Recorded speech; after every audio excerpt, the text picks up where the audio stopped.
மினிட்ஸில் குழந்தைங்களுக்கு பிடிச்ச சீஸ் பால்ஸ் தான் இன்றைக்கி நாம் ட்ரை பண்ண போகிறோம். 2 பொட்டேட்டோவை நல்லா வேக வச்சு எடுத்துக்கணும். கொஞ்சம் மிளகாத்தூள், கொஞ்சம் உப்பு, கரம் மசாலா, சீஸ் க்யூப்ஸை இந்த மாதிரி குட்டி குட்டியாக கட் பண்ணி வச்சுக்கோங்க. பிரெட் க்ரம்ஸ், கொஞ்சம் மைதா. உருளைக்கிழங்க நல்லா மசிச்சுக்கிறேன்.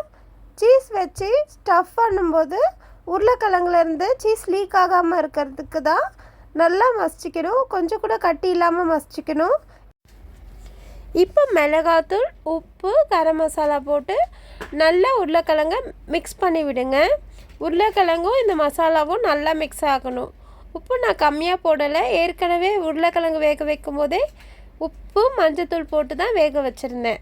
ஸோ அதனால தான் நான் கம்மியாக ஆட் பண்ணியிருக்கேன். உங்களுக்கு உருளைக்கிழங்கு மசாலாவுக்கு எவ்வளோ தேவையோ அவ்வளோ போட்டு நல்லா மிக்ஸ் பண்ணிக்கோங்க.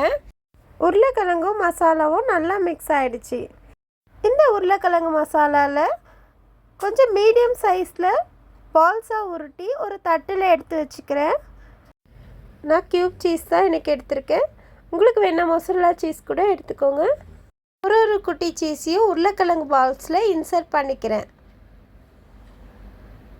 உருளைக்கிழங்குல இன்சர்ட் பண்ணும்போது பார்த்து இன்சர்ட் பண்ணணும். உருளைக்கிழங்கு மட்டும்தான் தெரியணும். சீஸ் கொஞ்சம் கூட வெளியில் தெரியக்கூடாது. அப்போ தான் எண்ணெயில் பொரிக்கும் போது சீஸ் உருகி வெளியில் வராது. இப்போ எல்லாத்துலேயுமே இந்த மாதிரி இன்சர்ட் பண்ணி உருட்டி எடுத்து ஓரமாக வச்சுக்கோங்க. இப்போ நம்ம மசாலாவில் கோட் பண்ணி எடுத்து பொரிக்க வேண்டியது தான். நான் அதுக்கு மைதா மாவை நல்லா தண்ணியில் மிக்ஸ் பண்ணி இந்த மாதிரி எடுத்து வச்சுருக்கேன். இப்போது மைதா மாவில் ஒரு டிப்பு, பிரெட் க்ரம்ஸில் ஒரு டிப்பு, திரும்பி மைதா மாவில் ஒரு டிப்பு, பிரெட் க்ரம்ஸில் ஒரு டிப்புன்னு 2 டைம்ஸ் பண்ணி பிளேட்டில் எடுத்து வச்சுக்கிறேன். இந்த மாதிரி செஞ்சோன்னா கொஞ்சம் லேயராக வரும், டேஸ்ட்டாகவும் இருக்கும். நான் எல்லா பால்ஸையுமே இந்த மாதிரி பண்ணி பிளேட்டில் எடுத்து வச்சுக்கிட்டேன்.